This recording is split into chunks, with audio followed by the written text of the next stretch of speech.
Olá pessoal, estamos aqui para mais uma aula de Métodos Determinísticos 1 do CEDERJ. Eu sou Anne Michele e hoje nós vamos dar continuidade ao estudo das proposições lógicas. O primeiro conectivo que nós vamos estudar hoje é o se então, também chamado de condicional. Vocês têm que prestar muita atenção porque este é o conectivo que causa mais dificuldade para os alunos, tá?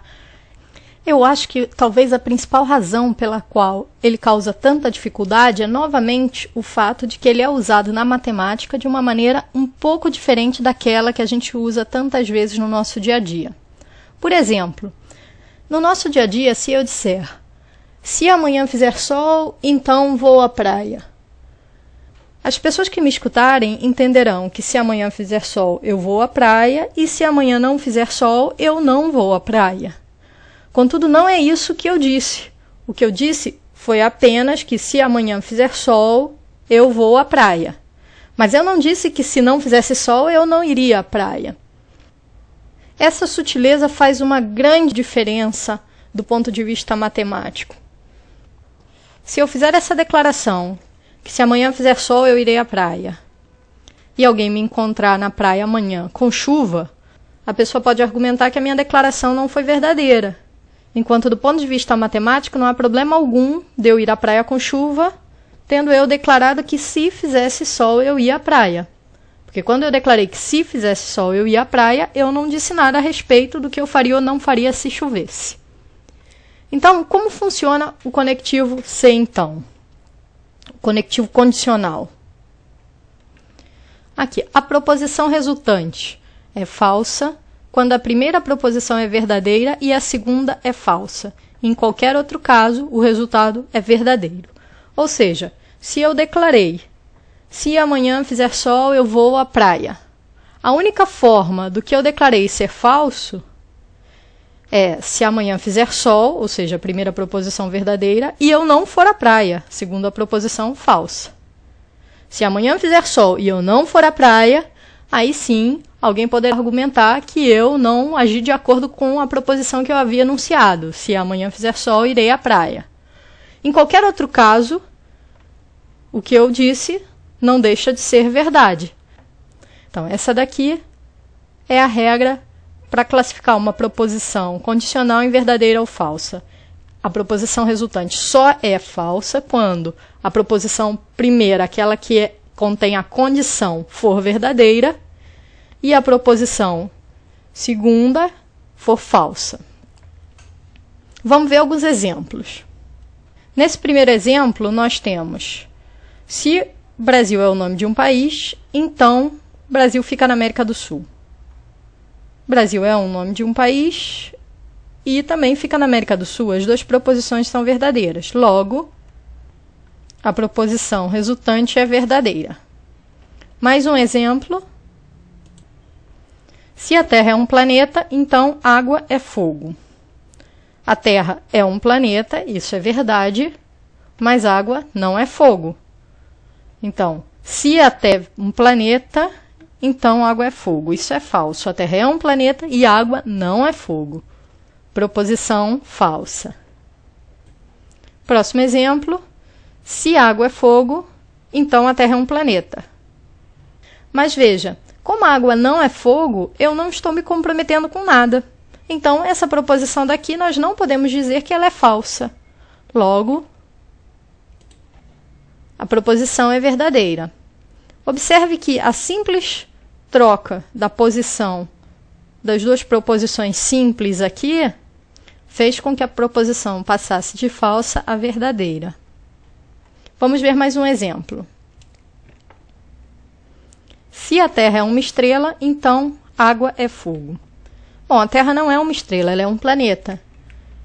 E água também não é fogo. Mas veja, como a Terra não é uma estrela, eu não estou me comprometendo com nada ao fazer esta afirmativa. Logo, não se pode dizer que a minha proposição é falsa. A minha proposição é verdadeira. Um caso engraçado em que a gente usa esse tipo de lógica, essa lógica no nosso dia a dia, é, por exemplo, quando chega alguém se gabando, eu jogo futebol tão bem quanto Pelé. E você responde: se você joga como Pelé, então eu sou Napoleão. Sua afirmativa é verdadeira, nem ele joga como Pelé e nem você é Napoleão. Essa frase dita em geral de forma irônica, né? Subjacente a esse tipo de frase que a gente declara em geral de forma irônica, está a lógica proposicional matemática. Então esse é um dos casos em que a lógica cotidiana e a matemática coincidem, mas cuidado porque nós já vimos que há muitos em que elas diferem. Esse aqui é o símbolo da condicional. A gente vai ver agora com a tabela verdade como a gente usa esse símbolo. Então, aqui nós temos a nossa tabela verdade. Aqui está P, aqui está Q. Aqui, como nós já vimos, nós devemos colocar todas as combinações possíveis de P e Q. Verdadeiro, verdadeiro, verdadeiro, falso, falso, verdadeiro e falso, falso. E agora vamos preencher aqui com o resultado dessa proposição composta se P, então Q. Veja que está a implicação, o condicional. Se P, então Q. Isso também pode ser lido como P implica Q. Vamos preencher. Se P é verdadeiro e Q é verdadeiro, então, se P então Q é verdadeiro. Se P é verdadeiro e Q é falso, nós vimos que esse é o único caso em que se P então Q é falso. Se P é falso e Q é verdadeiro, então, se P então Q é verdadeiro também, porque quando nós dizemos CP, caso P seja falso, nós não estamos nos comprometendo com nada. Então, se P ocorrer, Q ocorre. Se P não ocorrer, eu não estou afirmando nada. Então, essa proposição se P então Q também é verdadeira, sempre que P é falso. Por isso aqui, quando eu tenho P falso e Q falso, essa proposição também é verdadeira. Lembrem-se daquele exemplo: se ele joga futebol tão bem quanto Pelé, então eu sou Napoleão. Agora, outra coisa que a gente precisa ver é a negação da proposição se P então Q. Para negar se P então Q, nós dizemos P e não Q. Como nós vimos, o único caso em que se P então Q é falsa é quando P for verdadeiro e Q é falso. Exatamente, P verdadeiro e não Q falso. Vamos observar a relação dessas duas proposições aqui na tabela verdade. Eu vou colocar, então, a negação P e não Q aqui do lado. P e não Q. Lembrem, esse aqui é o símbolo do E, P e não Q. Então, se Q é verdadeiro, não Q é falso. Verdadeiro e falso dá falso. Se Q é falso, então não Q é verdadeiro. Então você vai ficar com verdadeiro e verdadeiro. Isso vai dar verdadeiro e verdadeiro, nós sabemos que é verdadeiro. Agora, aqui, se Q é verdadeiro, não Q é falso. Então vai ser falso e falso. Falso e falso, nós já sabemos que dá falso.